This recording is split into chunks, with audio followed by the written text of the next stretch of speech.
नाज़रीन, Maharashtra assembly election का घमासान शुरू हो चुका है। तमामी सियासी पार्टियों की जानिब से अपने अपने तौर पर अपनी ताकत दिखाने के लिए हर तरह के हुर्बे इस्तेमाल किए जाना अब शुरू हो चुके हैं। आपको पता है कि गुज़िश्ता चंद दिनों पहले ही मजलिस इत्तेहादुल मुस्लिमीन के रियासती सदर और साबिक रुकन पार्लियामेंट इम्तियाज़ जलील ने बड़े मराठा लीडर यानी मनोज जरांगे पाटिल से अंतरवाली सराटी पहुँचकर सियासी बातचीत की, सियासी मुलाकात की। आने वाले असेंबली इलेक्शन को लेकर दोनों ही नेता के दरमियान तकरीबन 1 घंटा बातचीत चलती रही, जिसके बाद पूरे महाराष्ट्र में एक तरह की हलचल मच चुकी थी। इसी को लेकर अभी चर्चे शुरू ही थे कि बीजेपी के एक मंत्री राधाकृष्ण विखे पाटिल रात तकरीबन 2 बजे मनोज जरांगे पाटिल के घर पहुंच गए और इन दोनों के दरमियान भी महाराष्ट्र में होने वाले असेंबली इलेक्शन को लेकर 2 बजे रात से 3 बजे रात तक बातचीत होते रही, जिसके बाद इम्तियाज़ जलील और मनोज जरांगे पाटिल की मुलाकात ठंडी पड़ गई। अभी इन दोनों ही नेताओं की जरांगे पाटिल से मुलाकात की चर्चा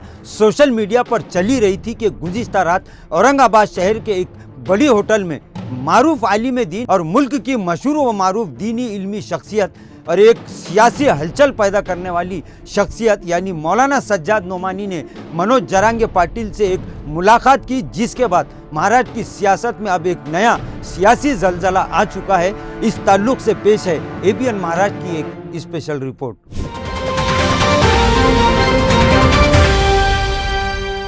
नाज़रीन, महाराष्ट्र असेंबली इलेक्शन को लेकर रोजाना नए सियासी पत्ते खुल रहे हैं। तमामी सियासी पार्टियां, चाहे वो महाविकास आघाड़ी में शामिल सियासी पार्टियां हो या फिर महायुति में शामिल सियासी पार्टियां, सभी पार्टियां अपनी ताकत दिखाने के लिए तैयारियों में जुटी हुई है। हर कोई यही चाहता है कि किस तरह वो उत्तर प्रदेश के बाद इस मुल्क की दूसरी सबसे बड़ी रियासत यानी महाराष्ट्र की सत्ता को हासिल करने में कामयाब हो सकती है। इसके लिए आहिस्ता आहिस्ता सभी पुढ़ारी सियासी शतरंज बिछाने में मसरूफ है। इसी मामले को लेकर आपको पता है कि चंद दिनों पहले ही एमआईएम के रियासती सदर और साबिक रुकन पार्लियामेंट इम्तियाज़ जलील अंतरवाली सराठी पहुंचे और उन्होंने असेंबली इलेक्शन की रणनीति के ताल्लुक से मराठा लीडर मनोज जरांगे पाटिल से तकरीबन 1 घंटे तक बातचीत की। यह अलग बात है कि दोनों ही नेताओं ने मीडिया के सामने इस बात का एतराफ़ तो किया कि ये एक सियासी मुलाकात थी, लेकिन किन मुद्दों पर बात हुई, क्या सीटों के बंटवारे पर चर्चा हुई, क्या मुस्लिम मराठा इत्तेहाद पर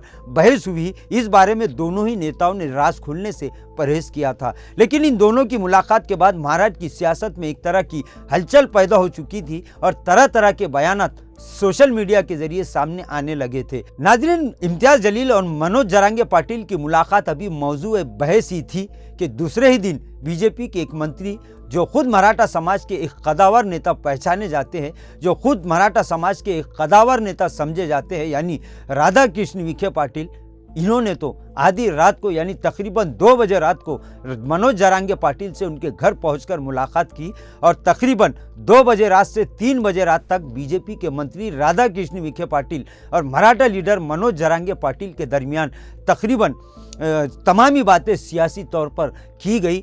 महाराष्ट्र असेंबली इलेक्शन को लेकर दोनों ही नेताओं ने क्या बात की, इस पर से भी पर्दा नहीं उठ सका। नाज़रीन, पहले इम्तियाज़ जलील और फिर राधाकृष्ण विखे पाटिल की मनोज जरांगे से मुलाकात के बाद महाराष्ट्र की सियासत गर्मा चुकी थी, लेकिन गुज़िश्ता रात यानी कल रात औरंगाबाद शहर की एक मशहूर होटल यानी लेमन ट्री होटल में मराठा लीडर मनोज जरांगे पाटिल और मुल्क की मशहूर व मारूफ दीनी, इल्मी और रूहानी शख्सियत, मुसलमानों के एक बड़े स्कॉलर जिनकी बात मुल्क की सियासत पर भी असर अंदाज होती है, यानी मौलाना सज्जाद नोमानी की एक मुलाकात हुई और दोनों ही के दरमियान तकरीबन आधा घंटा असेंबली इलेक्शन के ताल्लुक से अहम मुद्दों पर चर्चा और बहस हुई। और रात में जैसे ही ये तस्वीरें और वीडियो मीडिया में वायरल हुई, इसके बाद तो महाराष्ट्र की सियासत में एक नई हलचल पैदा हो चुकी है।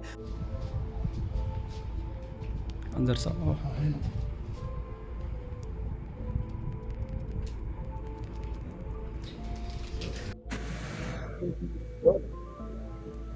आपल्यासोबत मराठा आरक्षणामध्ये मनोज जरांगे पाटील आहेत, त्याचप्रमाणे संभाजीनगर आहेत आणि त्यांनी उस्मानाबाद लॉ बोर्डाचे जे प्रवक्ते आहेत मौलाना सज्जाद नोमानी यांची भेट घेतलेली आहे।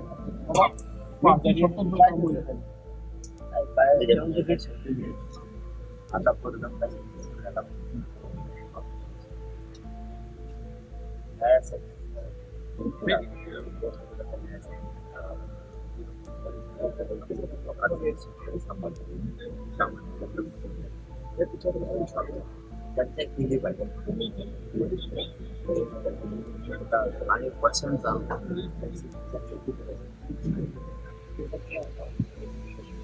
नोमन सरांची आता आम्ही साहेबांची चर्चा व्यक्ती आदर्श मांडला त्यांचा एक मान सन्मान त्यांचं मार्गदर्शन घेणं आवश्यक आहे. मार्गदर्शन घ्या परंतु आता विधानसभा लागलेली आहे आणि नारायण साहेबांचा शब्द इतकी काळात चालतो त्या दृष्टीने ती चर्चा झाली.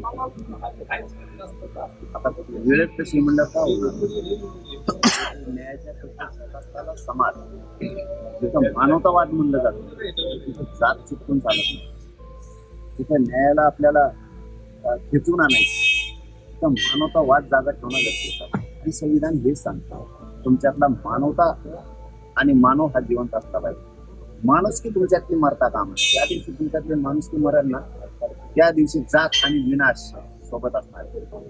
तुम्हाला माणूस की जिवंत ठेवावे लागणार आणि ती मोठे विचार होईल. अशा माणसांशी चर्चा पण झाली आणि त्यांचं मार्गदर्शन प्रचंड मिळालं.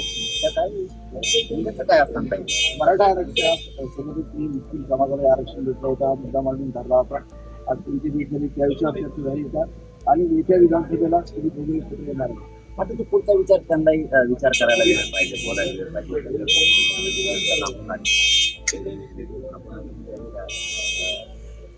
मान सन्मानासाठी आपण आलं पाहिजे. कारण त्यांना तिथं नव्हते आजारी प्रचंड आजारी त्यांना अंतरवाडीमध्ये नव्हते. त्यांची खूप धडपड होती. मी स्वतः जाईल या लेकरांची चर्चा करत आजारी असल्यामुळे त्यांना माहिती आम्ही इथपर्यंत आलो आणि त्यांचं मार्गदर्शन घेतो. उद्या आता 2 दिवसात मला वाटतं चर्चा होईल. काय होऊ शकतं महत्वाची नोमानी यांनी अनेक नेत्यांनी भेट काढून तुमची भेट घेतलेली ही महत्वाची भेट आहे. त्याला म्हणतात माणूस. अन्यायाची चीड याला म्हणतात. अन्यायाची चीड असायला लागते त्या ठिकाणी माणूस मान सन्मान होतो आणि समाजाच्या गोरगरिबाचा मान सन्मान वाढवण्यासाठी रस्त्यावर येतो. हे त्यांनी आज शिकवलं.